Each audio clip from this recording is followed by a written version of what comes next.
Have you wondered about living elsewhere in your retirement? Well, we have almost daily. No, it's not a simple decision, especially when two people are involved. Hi, this is Gil and Gene of Retire There, a podcast about retirement destinations. We live in Brooklyn, New York. Having grown up and worked in this area of the country, we're hoping to relocate when we're both retired. For us, it's the weather, the chaos, the noise, and the yearning to be near nature and not within 3 feet of human beings. That's right. In February 2020, we embarked on our journey to find that special place. We spent a week in Winter Park, Florida, which is beautiful, but something said it wasn't for us. As we were planning for the next trip, the pandemic arrived. Gene then gave birth. I gave birth? To this podcast. With so many baby boomers retiring, many must be relocating. Why not connect with and learn from them? Here's a little background about us. I'm Asian, born in Brazil, and grew up in Flatbush, Brooklyn. I'm an engineer turned attorney turned podcaster. I recently retired from a university career practicing higher education law. I loved the academic environment, but it was time to do something else. I no longer have to set an alarm, drive in BQE traffic, or work with people who don't always share the same principles. Ooh, did I just say that? You bet I did. I traded all that in to binge crime dramas into the wee hours, just a little bit, to develop the podcast, to volunteer, practice metalsmithing, tackle our possessions. No regrets so far. Gene? I'm not Asian, and as Gil mentioned, I'm not retired. I'm just plain tired. Oh. Born and raised in Long Island, New York, a place I always wanted to leave. I'm a law librarian working in a court who loves his job, but we're retired by the time we select our ideal location. We will be speaking to folks from across the street to across the globe who have moved to their dream venues and more. So please stay tuned, and remember, if you know anyone who has moved anywhere for retirement, let us know. Thank you. Hi, everyone. We have a special episode today. It's our first China venue on Retire There. Our guest, Ben Zabulis, will share the Hong Kong experience with us. You will likely remember that Hong Kong was a British colony from 1841 until it reverted back to China in 1997, at which point Hong Kong became known as the Hong Kong Special Administrative Region under the People's Republic of China. It enjoys its own limited autonomy under what's called the Basic Law. They follow the principle of one country, two systems that allows for the coexistence of socialism and capitalism under one country, which is China. The freedoms under the Basic Law expire in 2047, and it is not clear what Hong Kong's status will be after that. Hong Kong is located on the eastern Pearl River Delta in South China. There are approximately 7.5 million residents within its 426 square miles and is one of the most developed and densely populated cities in the world. It has also held the status as an international finance center. Fortune magazine estimates there are roughly 700,000 expats in Hong Kong as of January 2022, though about half of that figure represents domestic helpers, most from the Philippines and Indonesia. Thus, one would deduce there are about 350,000 expats there for other employment and or a variety of other activities. As a Chinese American, I know little about Hong Kong. I've not been there yet either, except that my parents married there, though they were originally both from other parts of China. Cantonese is the spoken dialect, which I thankfully know enough of to get by. Because everyone else speaks Mandarin these days, and I feel like a fool. Also, there's amazing shopping, beautiful attractions, hotels, and delicious food. And that's according to my mom, family, and friends. Here's a little background about our guest. Ben was born and raised in Nottingham, England. He left home at 16 to undertake an apprenticeship before returning to education later in Nottingham Trent University, graduating with a degree in civil and structural engineering. Ben, that that university, was that formerly known as Trent Polytechnic? It was previously known as Trent Polytechnic. What they did, the government did, I think in the 80s or a bit later, they changed or upgraded a lot of polytechnics to universities. So it is now the Nottingham Trent University. That name leaves a bad taste in my mouth. When I was in college, I applied for a program there, Trent Polytechnic, and was denied. He was rejected. I was rejected. I will tell them about that. Tell them about They're going to pay dearly for that, Ben. I should think so. I shall make sure they do. I shall make sure of it. You turned out okay, Gene. You turned out okay. Actually, it may come out later, but I'm still connected with them, so I will have a word. Alrighty, so the alumni. Yes, please.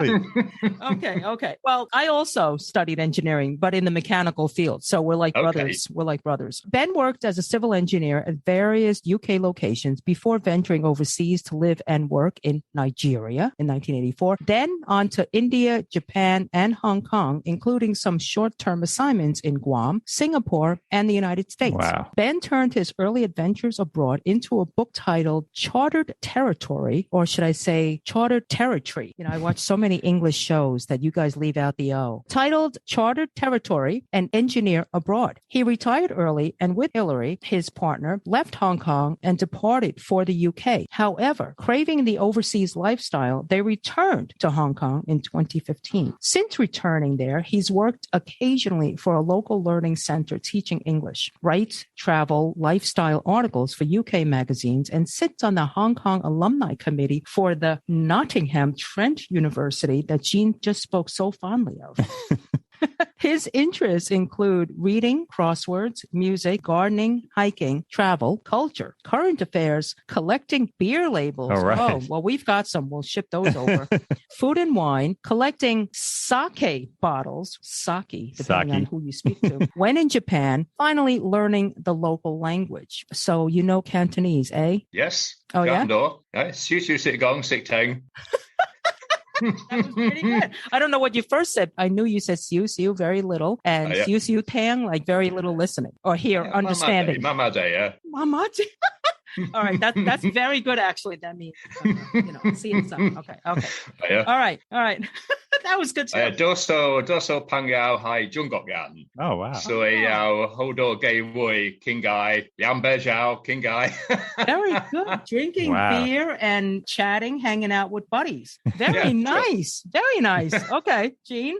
Ben met Hilary in Hong Kong, and he says, amazingly, they are both from the same city in the UK. Small world. Wow, yeah, that is amazing. Huh. Relocating from Hong Kong to the UK in 2004, they travel abroad, famous QE2, with all their worldly possessions. Would you do that, Gil? No, not yet. Returning to Hong Kong in 2015, they again went by sea, this time aboard MT Balmoral, a vintage excursion ship, which Ben says is a great way of moving to another country. Hilary Garland was born and raised in Nottingham, UK. She was educated in Nottingham before undertaking a degree in sociology at London South Bank University. She worked for Cambridgeshire County Council, UK, offering career advice and guidance. She moved to Hong Kong in 1996 and worked as an English teacher at various learning centers. She also retired early, leaving Hong Kong and returning to the UK. Since returning to Hong Kong, she has worked occasionally for a local learning center teaching English. Her interests include reading, crosswords, music, gardening, travel, culture, current affairs, food and wine, cooking, and learning the local language. So, Ben, welcome to Retire There. We understand Hilary is unable to join us today, so please send her our regards. Thank you. Yes, thank you for having us, and I will do so. Thank you. Yes.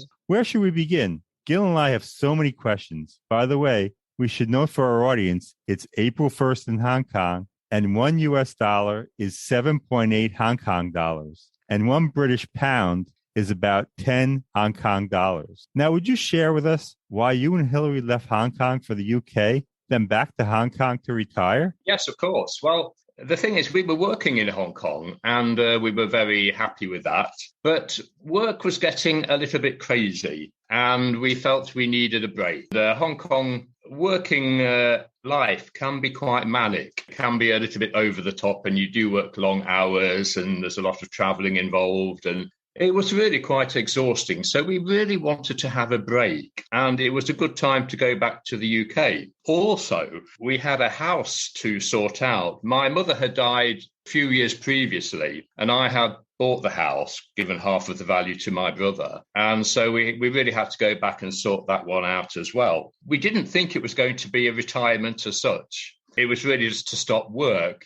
Today, you might call it a career break. And yes, that's a good way. But the funny thing is, when you stop working, it's amazing how quickly you get used to it. The idea of not working is really quite attractive, and the idea of being able to do nothing was very lovely. Yeah. Okay, yes, you do miss the cut and thrust of work from time to time, but getting up at 5:30 on a Monday morning, no, this was not a problem. I was very happy with it. So anyway, we decided to go back to the UK, and that was it. So, it was a sort of early retirement in the end, although we didn't plan it as such, but it turned out that way. And then we were able to sort the house out, and we lived quite happily in Nottingham, back to Nottingham again, and reacquainted with friends and the UK way of life. And that was it. So it was really just for a break. I think we needed a break, and that's why we left Hong Kong to go back to England. Can you tell us what retiring early means? What ages? Well, roughly? You wouldn't believe it, but it was 46. Wow. Okay. I suppose I've always tried to lead a very unconventional life, if you like. People always say, you've got to work until you're 65. You've got to retire when you've got one foot in the grave, and right. Then you'll end up in an old people's home, and that's the end of it. Oh. And I always joked with my colleagues at the time in Hong Kong that I want to retire now so I can spend my pension while I'm still young, and when I'm older, I'll go back to work. That's such when a I've got good nothing idea. else to do. Right. Well, that's but funny. you'll have to have your own business because of the prevalent discrimination all over the world. Well, maybe not all over the world, but certainly in the U.S. Yes. Okay. Where I think that does exist in many places. That's what we did. Why did you go back to Hong Kong? Well, that's a very good question too. At the time, maybe about 2012, when we sold the house, we'd made up our mind we were going to go somewhere. Like most people in the UK, you think about Spain, Portugal. We thought even about a place called Cornwall in the western part of the UK, which is quite a nice place. Yeah, I've heard, yes. So we went, I think the closest we ever got to moving into any of those places was the Canary Islands. Oh. The Canary Islands is off the coast of West Africa, and it's part of Spain. And in that place, we actually did engage with an estate agent, a realty representative, to look at some properties. And we did look at properties. They were very nice. And we went back to the UK, and we didn't take it any further. I'm not sure why. It's difficult to put a finger on it, but it wasn't quite us. The funny thing is, in the Canary Islands, it was Tenerife, in fact, from the hotel, walking down the hill to the town, we passed this Chinese restaurant, and it wasn't open, I think, because it was out of season. It was winter. And every time we walked past it, we sort of looked at it. And it was sort of, I wonder whether it was raising a little alarm bell in our subconscious saying, what are you doing here? Come back to Hong Kong. You like it. What are you doing? For goodness sake, come back. We sort of thought about Hong Kong. And I suppose in one way, the good thing is that we understand, or we understood, the lay of the land. We know how Hong Kong works. The prize, if you like, was that we had residency by virtue of our previous life there. Oh. And if you live in Hong Kong for 7 years and pay your taxes, and you've got a record of this, you can apply for permanent residency. Oh, and we did that before leaving. The only thing you've got to do when you leave to maintain that is you must return every 3 years, at least once every 3 years.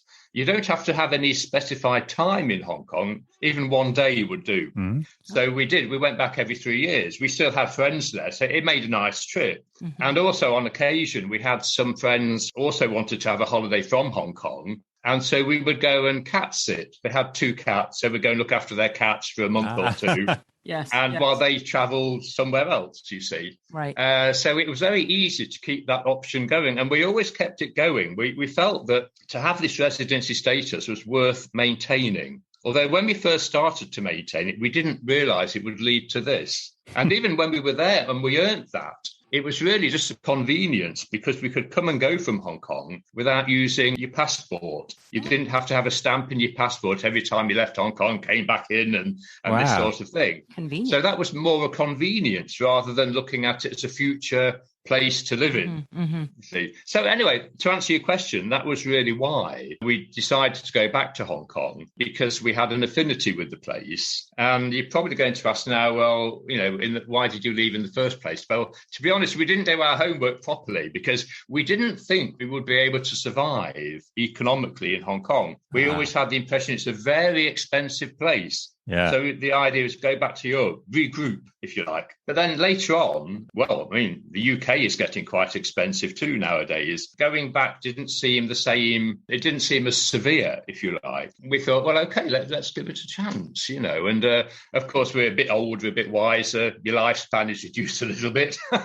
So maybe your money doesn't have to go so far. Right. Maybe later on when we talk about costs, I can explain that in more detail. But yeah, that's the main reason why we left UK. Hong Kong to go back to UK and why we then came back. Maybe it's better the devil you know.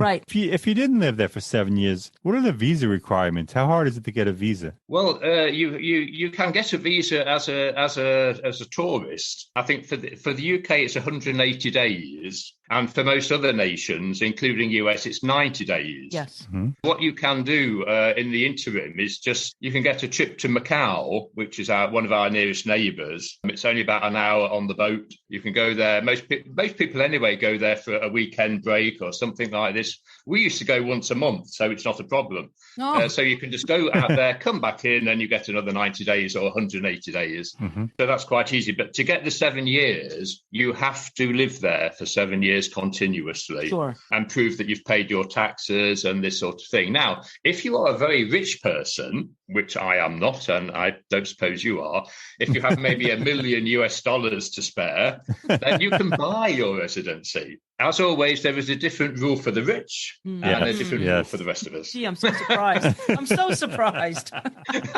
Yeah, me too. Okay.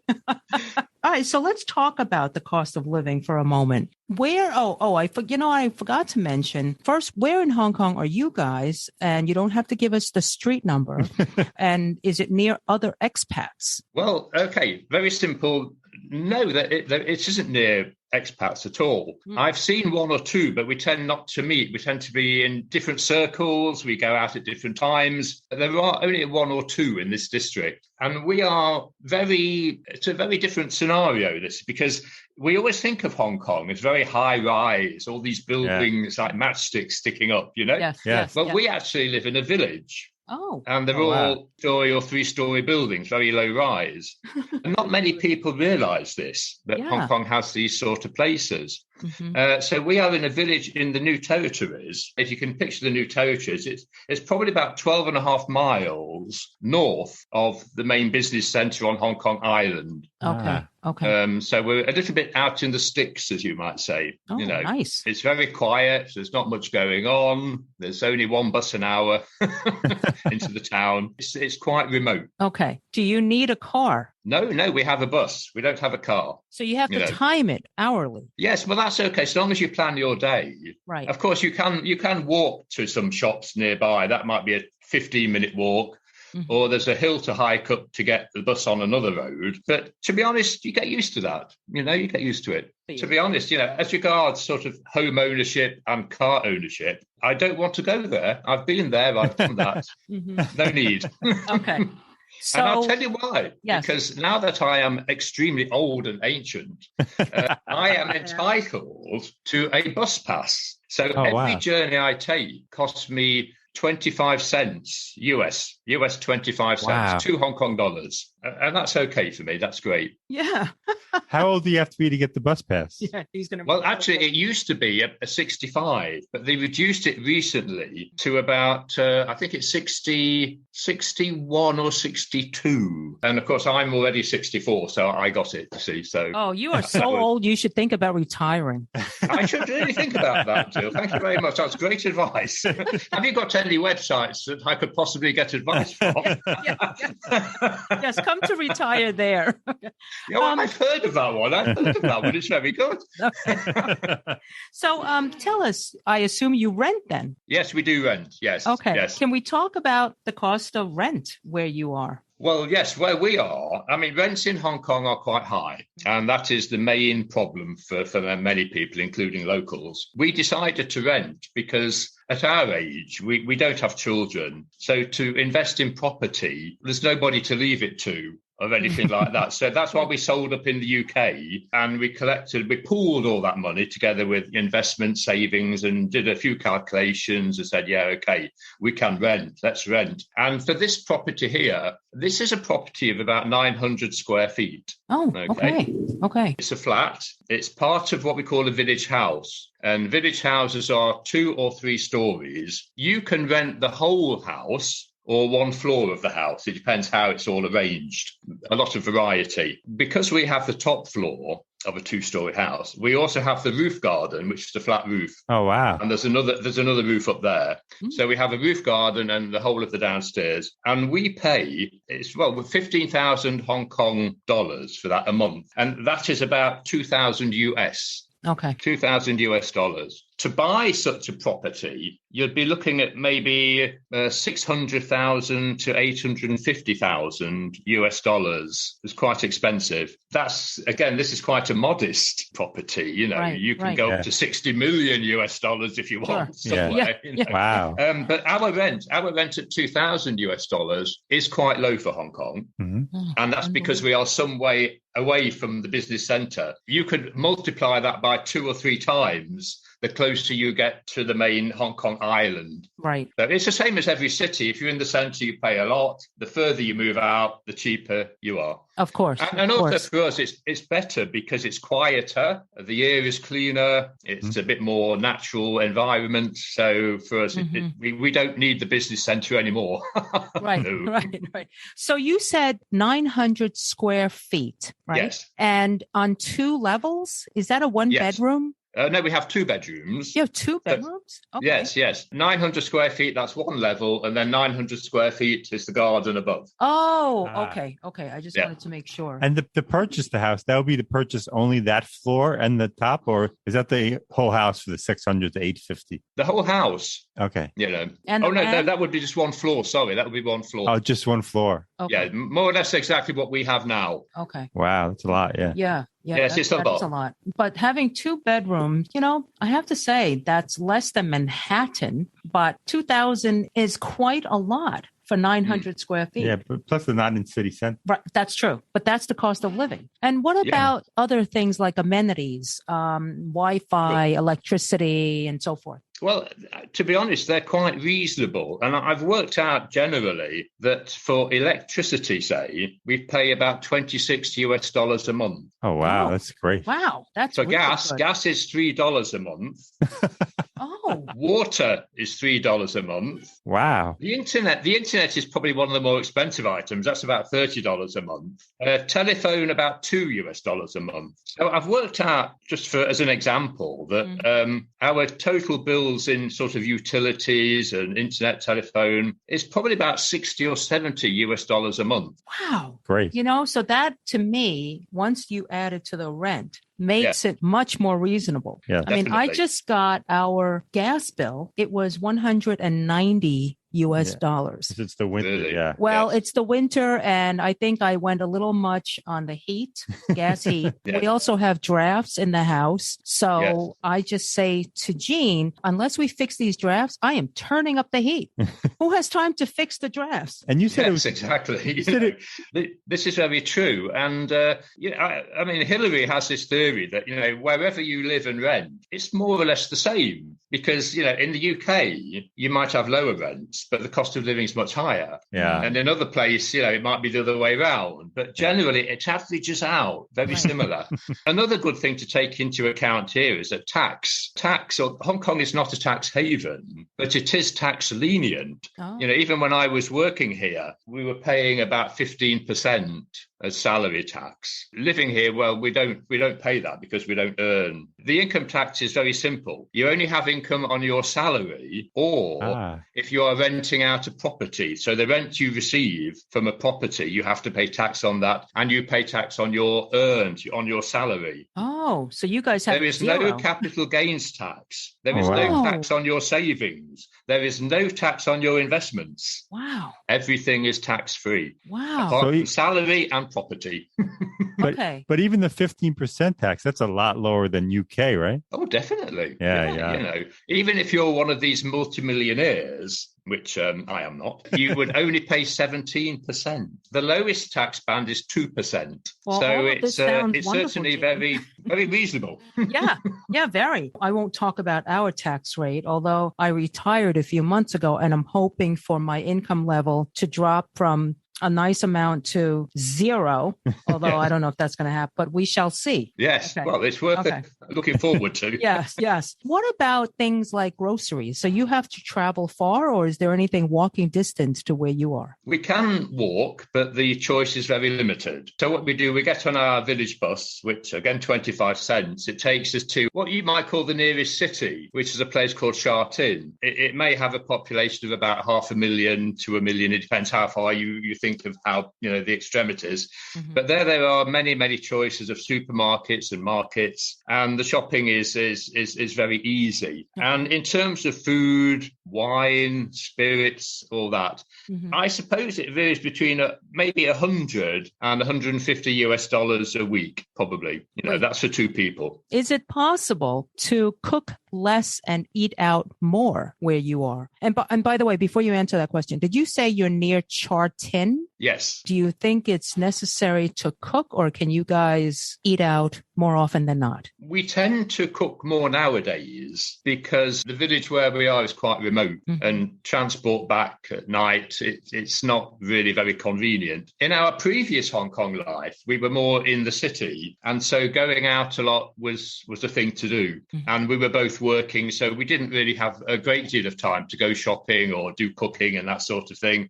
And we were in a place where there was very many what they call cha chan teng or dai pai dong eateries in Hong Kong. These are like street eateries, if you like, very cheap, a lot of variety. And it was very easy just to go there on a balmy summer's evening, have a meal, drink beer. But where we are now, we tend not to bother with that. So we tend to cook more. Although when we do occasionally go out for lunch or to coffee shops, maybe 2 or 3 times a week, at the moment, that's good for us, Okay. In one way, our Hong Kong life now is a little bit different to before. Maybe before a little bit wilder, but we were younger. We would go down to maybe Chim Sa Choi, the bar districts, and come back at 1 o'clock in the morning, on a Saturday or whatever. But now we are a little bit older and a bit more sedate.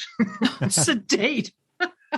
Are the pubs open late there? Oh, yes, they are open very late, till the early hours of the morning. Oh, wow. That's not bad. Although I have to clarify and just say that with the COVID, that is not the case. But in normal circumstances, yes. So what would you say the average cost of a meal, like a street vendor, would be? Oh, well, it's so variable, It could be... You could pay maybe 100 Hong Kong or less. That would be about 20, maybe 10 to 15 to 20 US dollars. Okay. Something like that. All right. That gives a sense. If I can do that 5 days a week, and since I don't drink, I still don't have to cook. See, my goal in life is to not have to cook. Oh, actually, my goal in life is not to feel guilty for not cooking. That's it. Okay. Yes, yeah. So let's talk about another important item before we move on to something more fun. But let's talk about healthcare. So in Hong Kong, what is healthcare in general? And then, of course, since you're out there remotely, how are you able to get good healthcare, or is that not a concern? It's really not a great concern because we've always lived a very happy-go-lucky life, and we take each day as it comes. We've never had health insurance, and we would rely here on the health service, the local health and hospital service. At the moment it's overstretched with COVID, but in normal circumstances it's not too bad, and you can get a reasonable service. We've never thought too much about the future, about what happens with healthcare. We tend to forget about it, put it at the back of our minds, and just live every day as it comes. Okay. We have a lot of confidence in our health. We try to look after ourselves, and we try to work on any prevention rather than a cure. Right. Is the public health for us not a big issue? Is the public health care there free? Yes, it is. Yes, you may pay a little bit depending on your medicines if you need anything like this, or maybe any special treatment. Then yes, you probably will pay. But for normal things, no. You just show your ID card, show that you're a resident, and you pay a very nominal fee. Is part of your preventative thinking an annual visit to a primary care? No, nothing like that. No. Well, maybe because Gene and I are very familiar because we both have certain items that have popped up, and certainly over the years. So we do visit our very specialized down to our, kind of general practitioner, and we file those claims. So we're very concerned about healthcare insurance. Luckily, I retired from a university that pays very generously. So can you give us an idea, or maybe you don't know, in the event of an emergency, let's say, someone goes to the hospital with an ambulance. Yes. Do you know those associated costs? Well, it's free if he goes to the public system. Yes, it would be public hospital, so there wouldn't be a cost as such. So that covers everything, you're saying? It covers the ambulance, it covers... Oh, wow. Yes. The only thing it probably doesn't cover dental care. It probably doesn't cover dental care, right? No, it doesn't cover dental care, that's right, yes. And usually, again, we look after our old things here. We just go on a pay-as-you-go. We'd go to a dentist if we had a problem, and that's it. And we haven't had a problem so far, so touch wood, it's okay, So since 2015, you and your wife have not visited a medical or a dentist. A dentist or a doctor, both. Wow. Wow, that's amazing. We hope it's going to stay that way. Yes.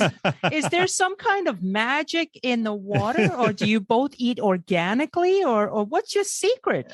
We don't really eat anything special other than we eat good natural produce. We try to limit pre-packed food or processed food, but we do drink, so that might be a bad sign, and Hilary smokes, and that might be a bad sign.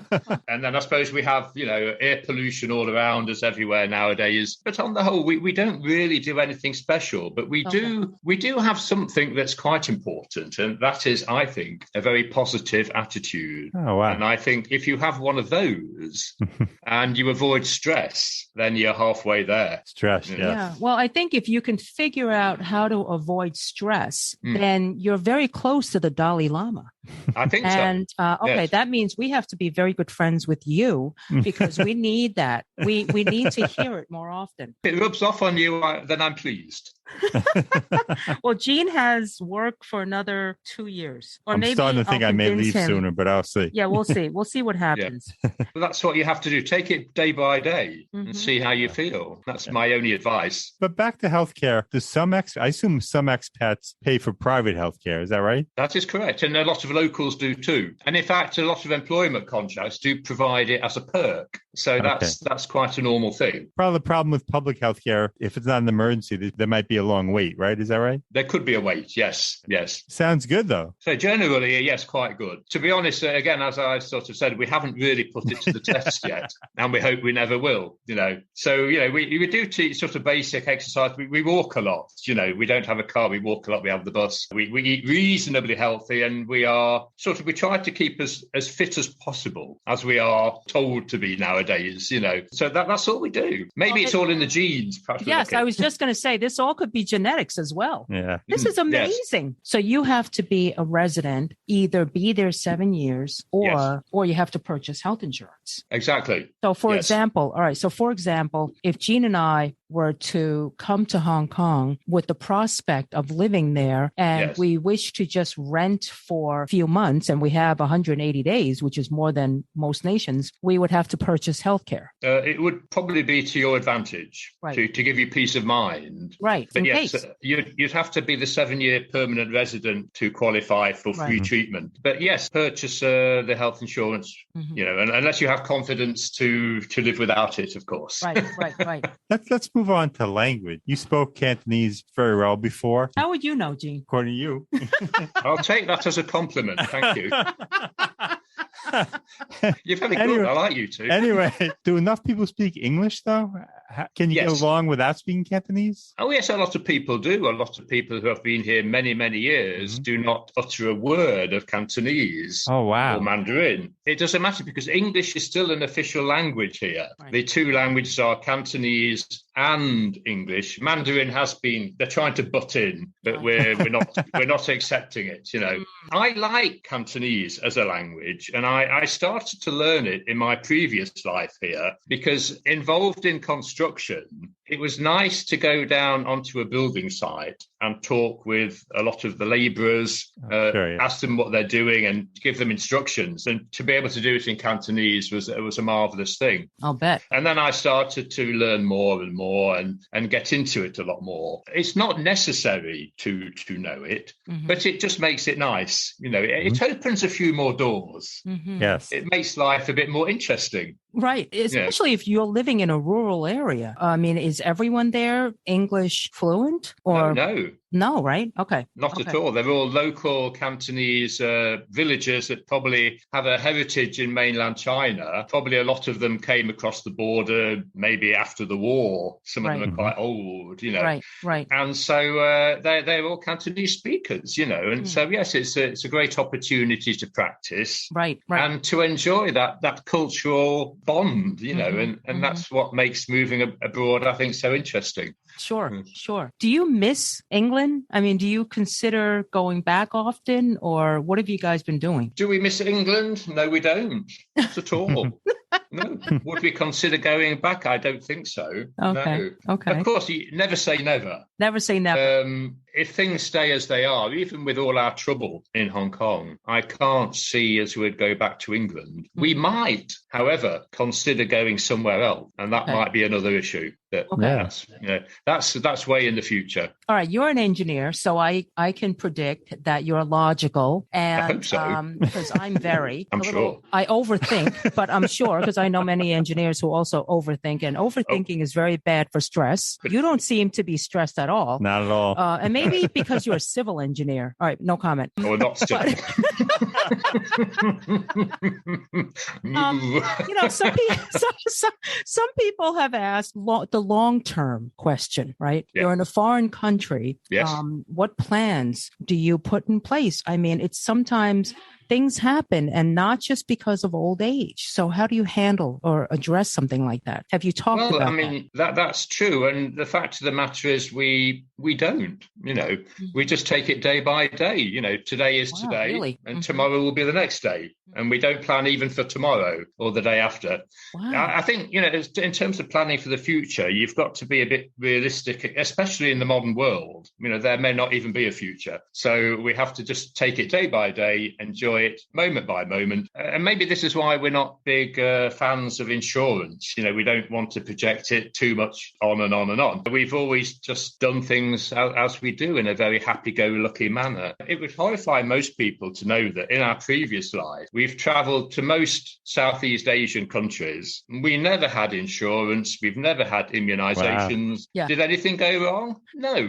Why didn't it go wrong? Because we are careful. And that's how you have to live your life. I agree. Yeah. So what about when you were in the UK? Did you have insurance there? No, because again, we have the National Health Service. So it was all paid for. Well, and that's a great service. Yeah, I have to tell you, I think this episode clearly shows Americans are obsessed about insurance. And I think so. Yeah. I mean, aren't we? Yes. We got life insurance. We've decided that we don't need it. But also we don't have a national health care plan here, but that's just which we should have. But anyway. You know, I used to go to a physician, my primary care physician, who did not accept any insurance. Yeah. And I loved her because I went to her for a problem and she was so wonderful. I decided to have her as my primary care. Super well educated, but so down to earth and normal. I would go to see her every so often. Each time it would be $400. Now, once we met the deductible, I was able to get some of that back, but it was just part of my routine.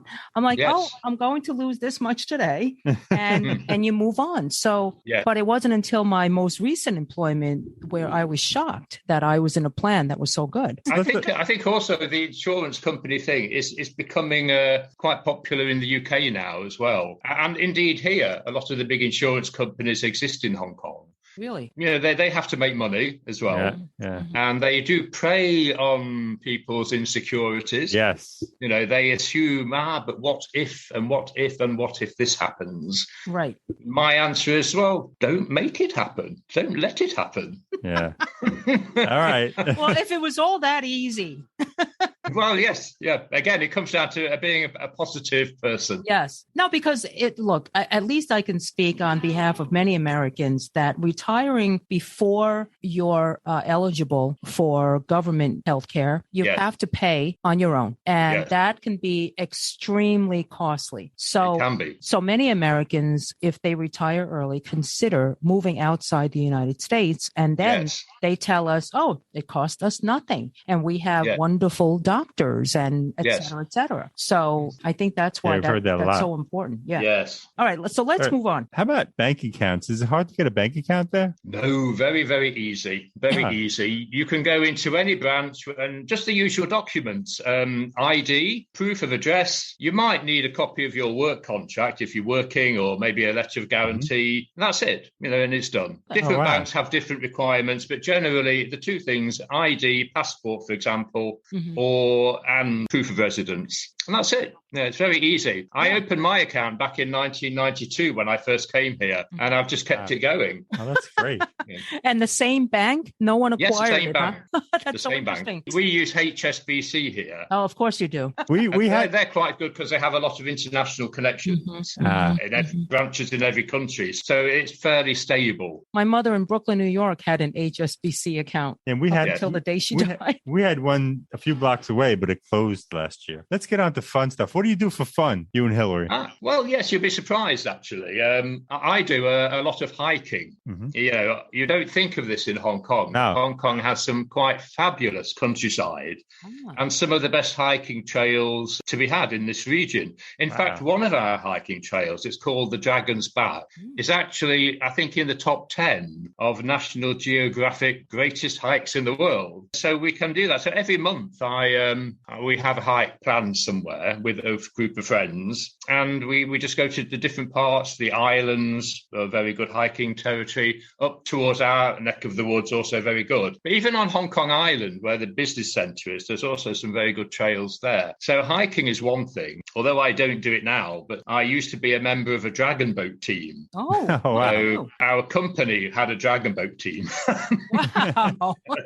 So that's the sort of thing we do. We do, I say, a lot of crosswords. We meet friends for coffee. We socialise a lot. And that's about it, and we keep going that way. We do a lot of crosswords, which are competition crosswords. One of them that's particularly challenging is from the Guardian newspaper in the UK. Yes. And it's called the Guardian Genius. That's no reflection on us at all. But the fact is that, you can do this online, and we do it every month. And there's quite a good prize for that, although we haven't won yet. But it does keep the mind going. One thing I've started to do, more seriously anyway, although I've always been interested, is learning Chinese characters. Oh, my God. You see? And what I do is whenever it started in the early days when I used to be stuck in a traffic jam, either in a car, which I used to have, company car, or on a bus. I would try to read the characters on the side of a lorry or the advertising on a bus or something like this and try and work out what it all meant. It really does get the mind thinking. And now I apply it to menus or other items and try and work out, because sometimes if you see a page of Chinese characters, you panic. You think, oh dear, I can't read that.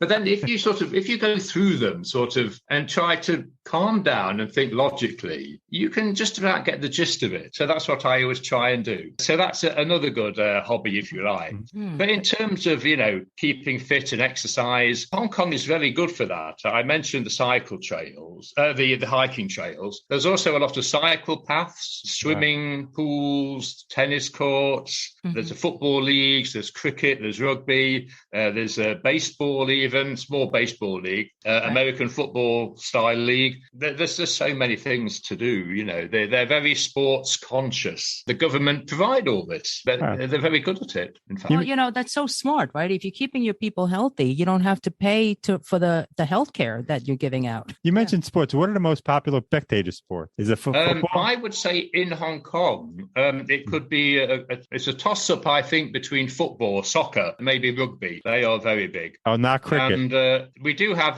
golf. Golf is very popular. They have a lot of golf tournaments, tennis tournaments, or at least pre-COVID we did. Since then, things have quietened down, and hopefully it will get back to normal. There is also things like the motorsport. There was a Formula E Grand Prix in the streets of Hong Kong and things like that. So there's a huge variety. Have you heard of pickleball? No. Oh, it sounds man. interesting. I know Gene was very interested. Pickleball is like tennis, but on a quarter of the size of a tennis court. It includes rackets that are the size of paddleball rackets, the flat. Oh, right. Like ping pong. So in the U.S., it's a rave. I don't know what other countries it's very popular. It's very popular also with older people because you don't have to run around so much because the court is so much smaller, and the ball is hard plastic. Okay, so with some holes in it. If you Google it, you'll see all sorts of pickleball tournaments, and I will look it up. Yeah, it's huge. It's huge. So I'm surprised. It's not here yet, but I look forward to it arriving. Now, what about theater, movies? Do you guys have cable or do you go to the theater?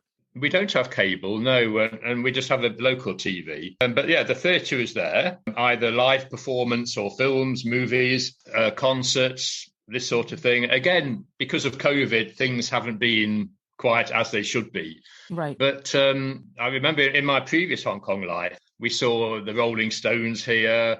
Wow. Brian Ferry, a lot of the bands would play Hong Kong on their way to Australia or this sort of thing, Right. So it was very good. We had David Bowie in excess, a lot of, but unfortunately, recently that hasn't been the case, Right. But hopefully, again, we get back to normal soon. That's a scary yes, question. We have access to all those things. It could be drama, it could be movies. There's some very good things come along. Opera. We have a very fine cultural centre in Kowloon. And they put on all sorts of events. It's fantastic. Okay. What about if one wants to get away? Is the airport close to you? And also, are there inexpensive flights to other parts of Asia if you just want to get somewhere close? Yes. Well, the airport, first of all, of course, Hong Kong is quite small.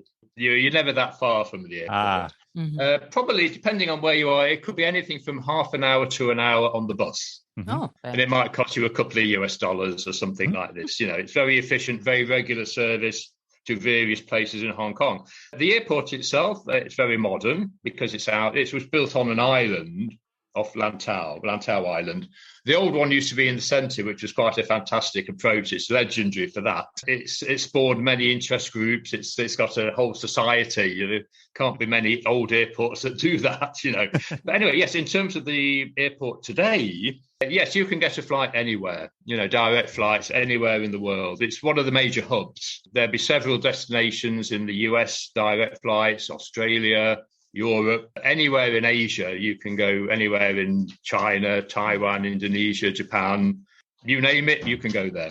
Let's say from where you are, the district that you are in, if you were to call a taxi or an Uber to Hong Kong International Airport, that would cost only a few US dollars? That's the bus. No, that would be the bus. Oh, the bus. Oh. Yeah, the bus is very, very efficient. They're every 20 minutes or so. They're very, very good. A taxi would be a lot more expensive, of course. You may pay $300 to $400 Hong Kong for that. Okay. And that would be, I suppose, about 40 to 50, would it be? Yeah, something like that. Well, during COVID, I have to say, and I don't know if it's because of COVID, we went somewhere recently and we live about 20 minutes away from JFK International Airport. I called an Uber and then I called Lyft, which is the competing company, and they both quoted over $70. Crazy. And I almost had a heart attack because when I drive to JFK to pick up Gene or vice versa, we only, spend 20 minutes on the road, unless, of course, there's traffic. That's a separate situation. Yeah, sure. I mean, that could be maybe they are taking advantage of the situation. Mm-hmm. But that bus from your district, is that the regular city bus? Because you said it's every hour. Now you're saying... Oh, no, that's the village bus that takes us to the nearest conurbation, if you like. So that would be my 25 cents bus, that would be. Oh, and that would 20 minutes, that would take me to where I can get the main airport bus. The airport bus, although I can't pay 25 cents, but I do get a discount on that particular bus, so it works out okay, So yes, we could go anywhere we want. I think the only two occasions where we couldn't get direct flights were Myanmar, Burma, and Bhutan. But I think that's changed now, because there's more budget airlines and this sort of thing. Right. So there's a lot more direct flights now. Although actually I can't say that because with COVID, there's a lot less flights anyway. Right, true. But again, normal times, it's okay. I have a question out of curiosity. Yes. When you left home and you left your parents and you said you were going to China, did they, because there's two children, so it's you and a brother. That's correct. Yes. Okay. Did they think that you were just going off? I guess, how did they react? Well, they were quite staggered, to be honest, because, when I was a kid, and this is true, I was famous or infamous for being homesick whenever I left home. If ever they took me to the seaside or to another place, I just had to be home. I was always playing up. I was giving trouble. I hated it. I hated going anywhere. As I was growing up, this transformation came over me and I started to develop a sense of adventure, I suppose. Mm-hmm. So working in England to about the age of 26, I was thinking, it's good. It's okay. The job's okay. Engineering, it's fine. Great. It's good money. It's interesting. Mm-hmm. But I needed more. You needed a lot more. Mm-hmm. There was more to life than just doing this day in, day out, whatever. So I thought, okay, I will apply for a job overseas. I didn't have a target. And to be honest, the first one was Nigeria. Now, that would not have been my first choice, I can tell you.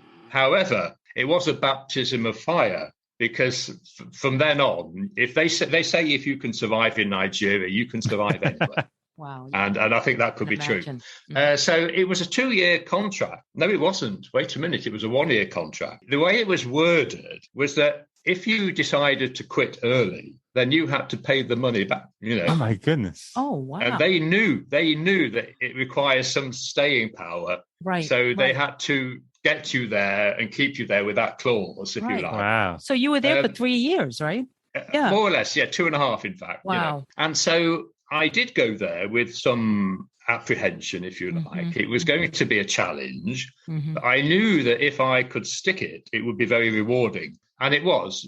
Not necessarily from a financial perspective, but from a cultural perspective, from developing your personality, if you like.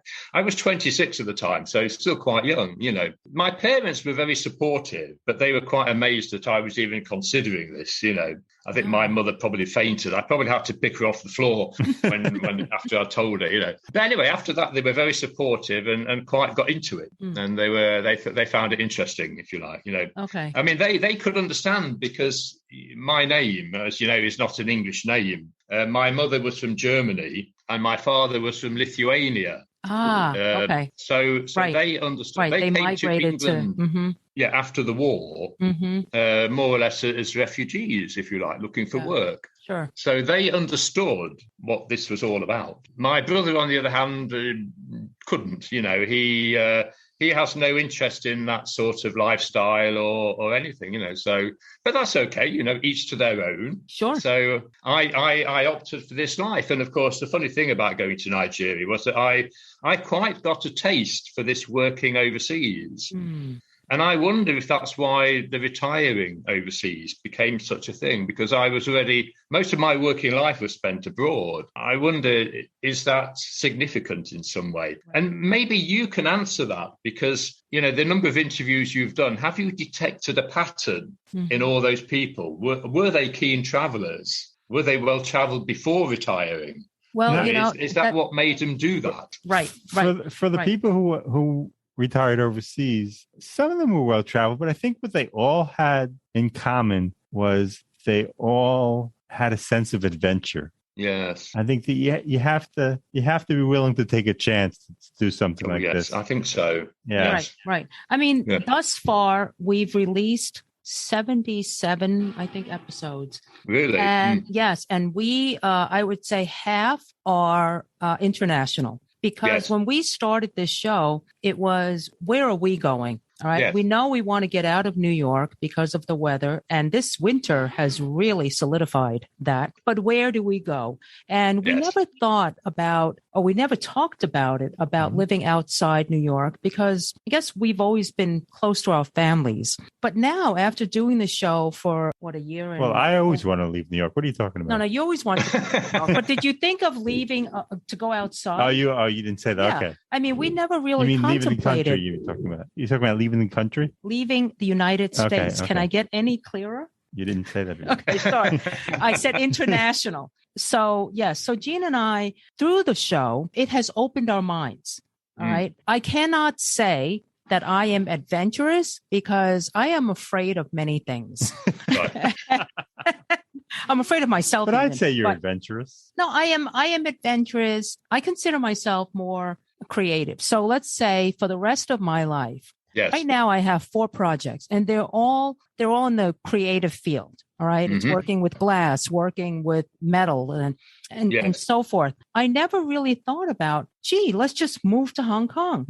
In fact, I think more Brits probably move to Hong Kong because of that British colony connection, right? And I think the U.S. folks, of the people we interviewed, we've had a lot who love Spain. And Spain is something we definitely want to check out, but I'm not sure that we would live there for the retirement. But before anyone gets bored of my blabbing, I will just say, I think Gene is more adventurous, and we plan at this point at least to visit a number of countries that we haven't before actually talked about. You know, we talked about going here on vacation, going there on vacation, now but to live there 3 months at a time. 90 days at a time, yeah. Yeah, now we're thinking, let's live somewhere 90 days at a time. And in Hong Kong, it might be even longer. Possible, yes. And based on what you said about not the living quarters, but everything else, it seems affordable. I always thought Hong Kong was very expensive. Now,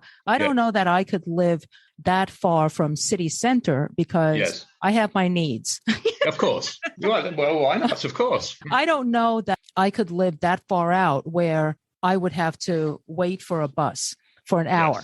But, no, we don't have to wait. But you see, you know when the bus is coming, it's a timetable. So you can go out 5 minutes before and get it. And are they accurate? Do they show up on time? Oh, okay. Yes. Generally, they are accurate. It might be a little bit delayed if it's a bad weather day or something, but that's all. You know. And how far are you to your bus stop? Let's say.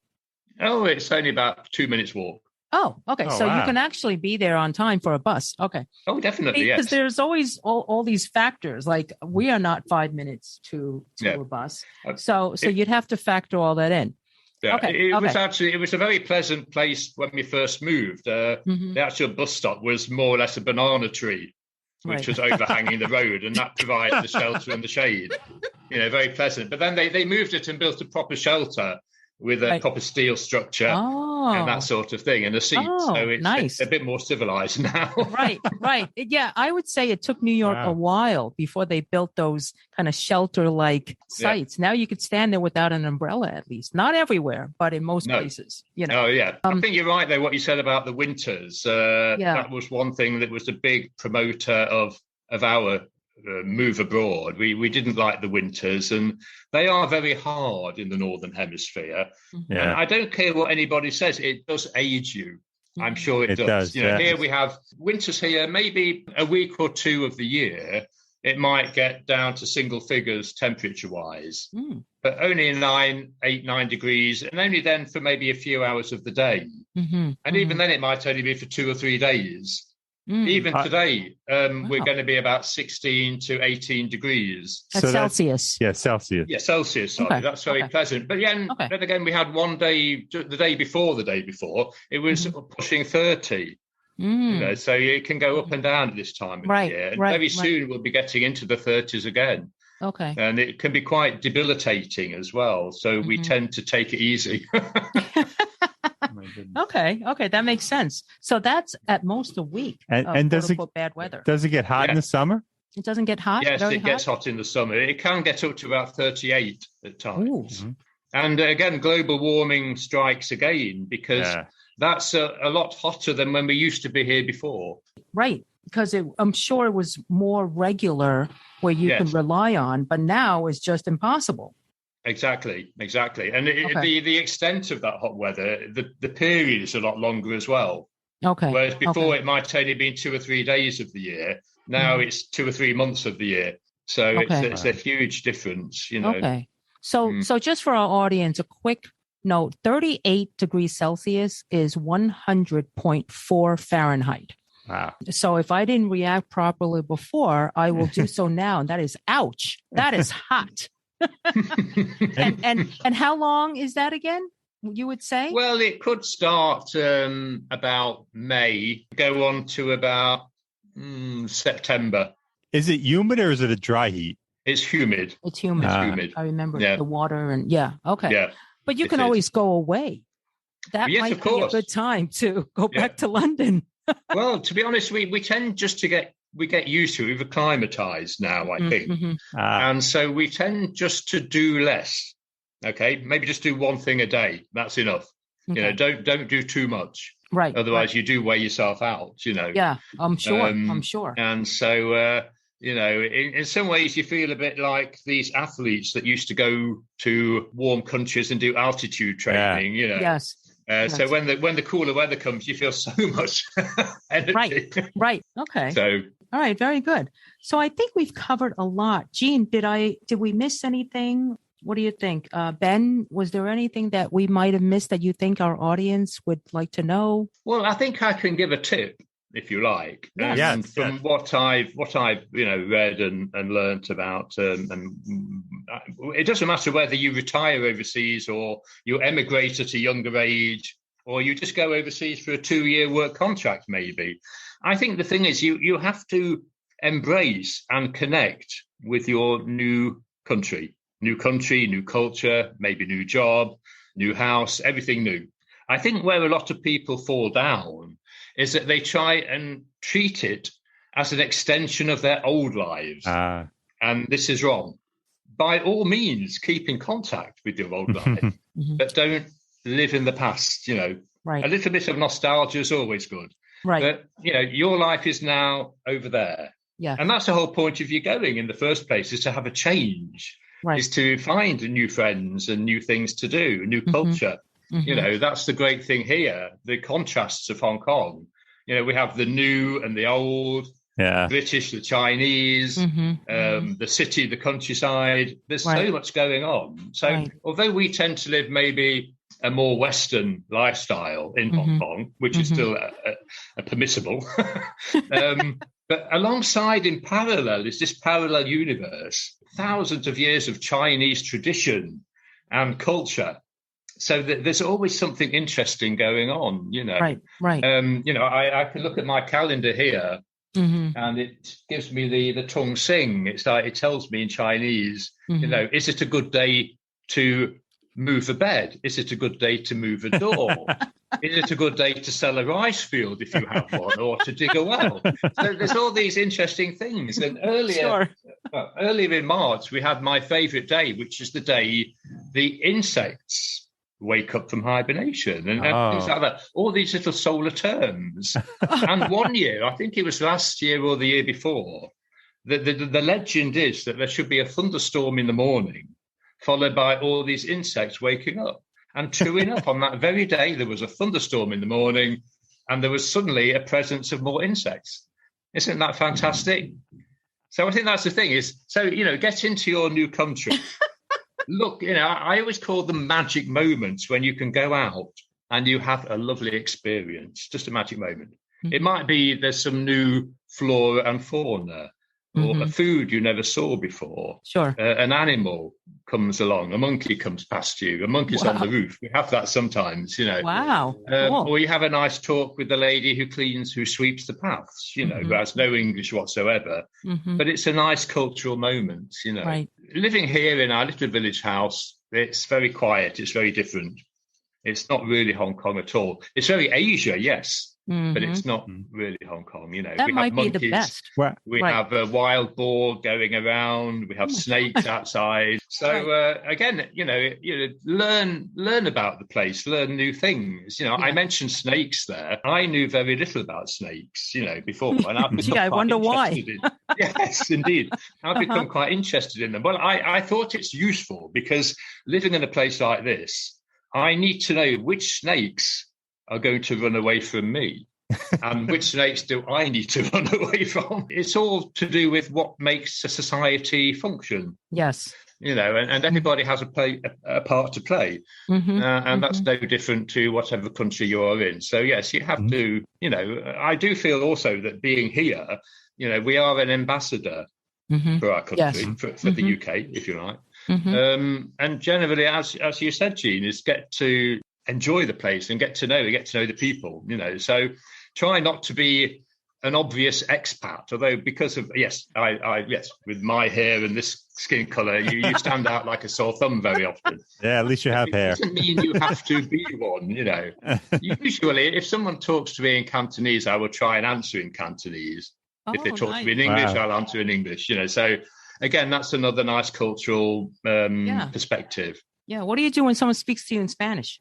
I'm just kidding. Well, then I say, what, eh? It was like, gong mat, yeah. I just have one last question.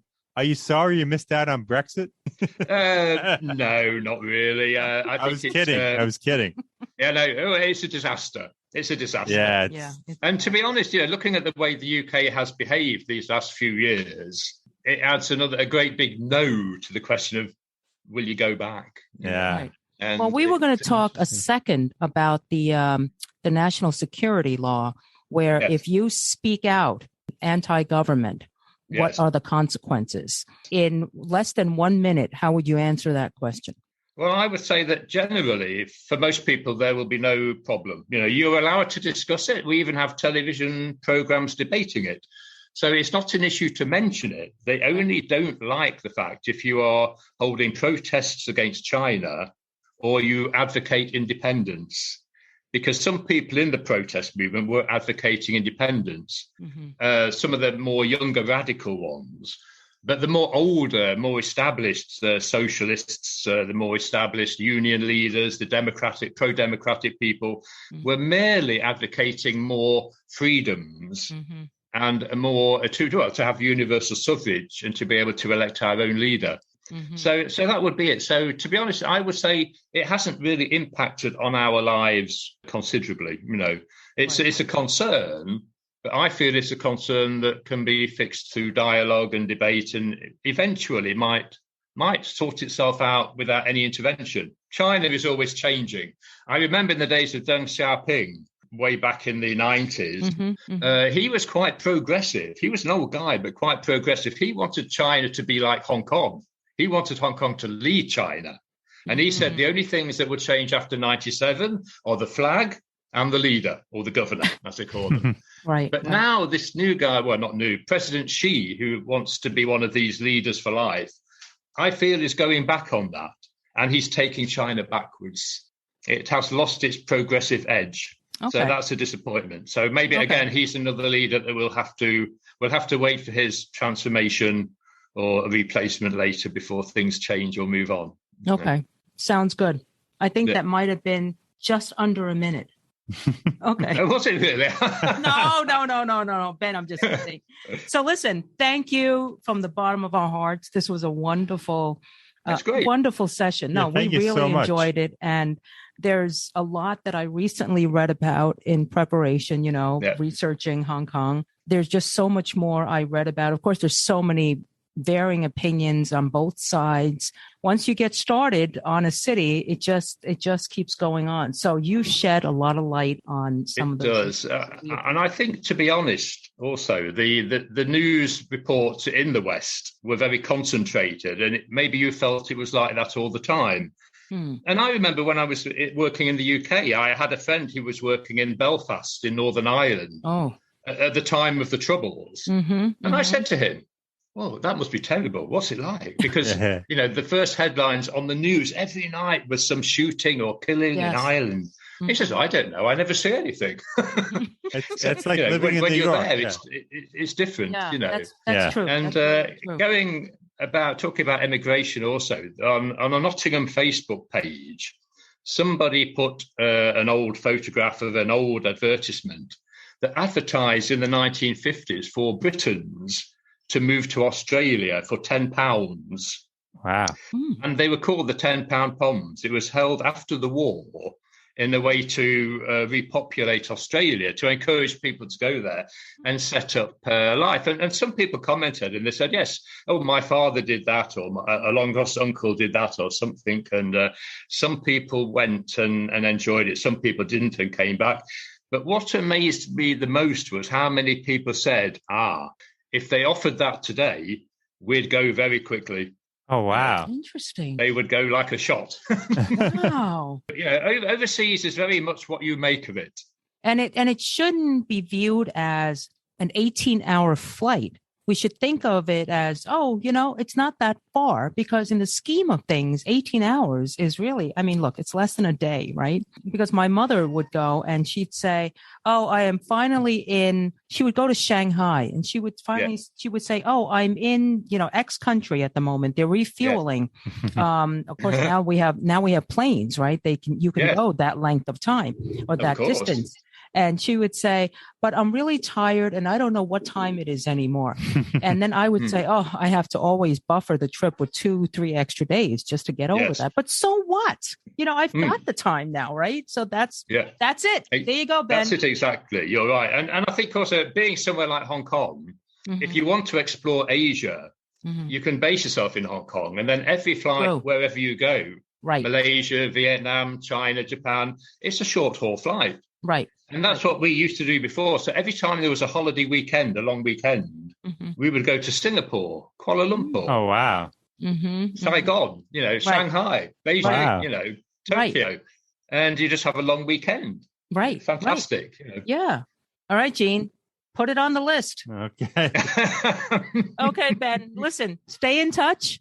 We'll talk soon. That was fun. Thank you so much. Good. I hope so. Okay. Nice talking to you. Thank you very much. Thank you. Bye-bye. All the best. Bye-bye. Bye.